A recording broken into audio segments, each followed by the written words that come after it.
Bonjour, bienvenue sur la chaîne Esther d'amour. Aujourd'hui, je suis ravie de faire cette nouvelle vidéo.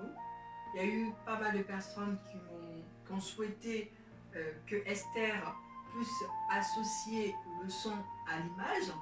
C'est chose faite pour cette nouvelle année 2021.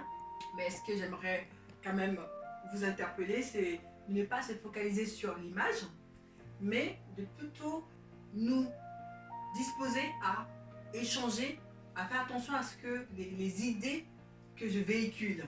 C'est ce qui est le plus important, c'est pas l'image. Franchement, c'est pour ça que j'ai commencé toujours par le vocal. Et aujourd'hui, je mets effectivement l'image par-dessus, mais ça n'enlèvera rien au fait que nous devons toujours être focalisés sur les idées, les échanges qu'on a entre nous. C'est très important. J'espère que ceux qui ont voulu associer le son et l'image seront ravis de cette vidéo. En tout cas, cette nouvelle vidéo, c'est très simple.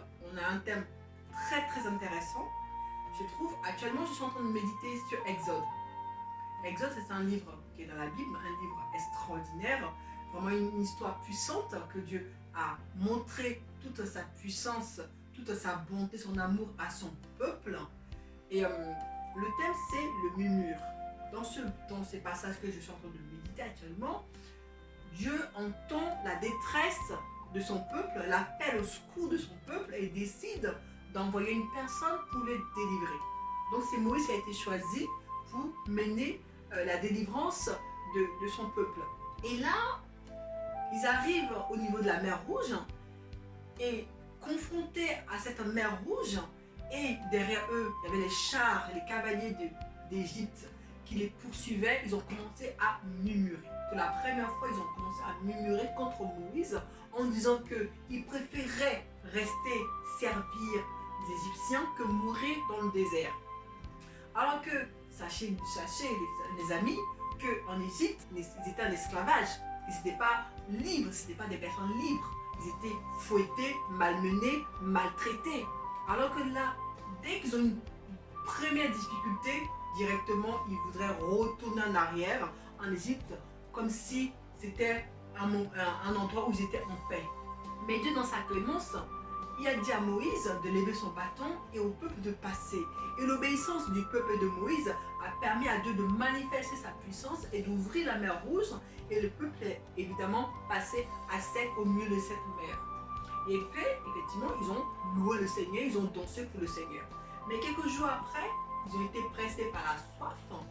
Arrivés dans un endroit qu'on appelle Mara, l'eau était amère, ils ne pouvaient pas boire. Ils ont commencé encore à murmurer contre Moïse.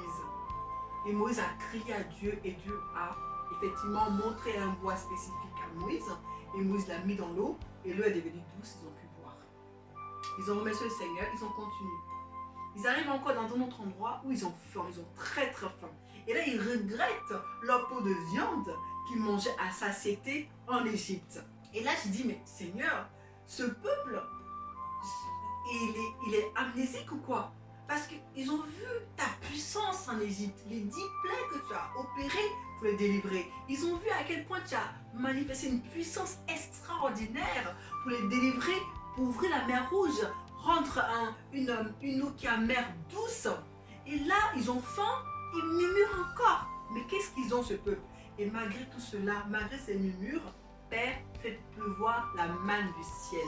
Personne sur terre a mangé le pain venu du ciel. Ce peuple a goûté à une nourriture extraordinaire. Ils ont mangé jusqu'à ce qu'ils ont été rassasiés. Quelques jours plus tard, ils ont encore soif. Ils oublient les bienfaits de Dieu. Ils oublient les grâces que Dieu a fait pour eux jusqu'à présent. Ils murmurent encore. Et moi, je me dis, Seigneur, pourquoi murmurer? Et là, Moïse dit une chose extraordinaire. Parce que je pense que Moïse aussi devait être fatigué de ces murmures. Il dit, mais pourquoi tentez-vous l'Éternel? Parce que ce n'est pas contre moi que vous murmurez. Vous murmurez contre l'Éternel. Parce que moi, je ne suis rien. Moïse dit à le peuple que lui, il n'est rien. Mais absolument rien. Il est juste là, devant lui, devant eux, pour les conduire. Mais il n'a aucun pouvoir. Il n'a aucun pouvoir pour pouvoir les aider. Que c'est l'Éternel qui fait toutes choses. Donc s'il murmure, ce n'est pas contre lui, c'est contre l'Éternel. Et c'est comme nous, aujourd'hui, quand nous murmurons, nous qui croyons en Christ, nous qui croyons en Jésus, quand nous murmurons par rapport à notre entreprise, quand nous murmurons par rapport à notre chef, quand nous murmurons par rapport à notre service, quand nous murmurons par rapport à l'État, quand nous murmurons par rapport au gouvernement, c'est pas contre le président que nous murmurons. Non, c'est pas contre le président parce que le président, bien aimé, il est rien. Il est élu pendant 5 ans, il joue son rôle, après il s'en va. Et quelqu'un d'autre prend sa place. Et ton chef aussi, lui aussi il est rien, il joue un rôle. Après, quelques mois après, quelques années, on le licencie ou il part à la retraite ou il est limogé. Et le gouvernement aussi, ils sont rien. Ils jouent aussi leur rôle pendant quelques temps et après ils s'en vont. La seule personne qui est éternelle, qui est assise sur ton trône royal pour toujours, c'est le Père Céleste. Et c'est lui contre qui tu murmures. Parce que c'est lui qui tient ta main, qui tient ta vie dans sa main. Parce que ton entreprise, il ne tient pas ta vie dans sa main. Le président ne tient pas ta vie, ta destinée n'est pas entre les mains du président, mais entre les mains du Tout-Puissant. Donc quand tu murmures, bien aimé, c'est pas contre le monde.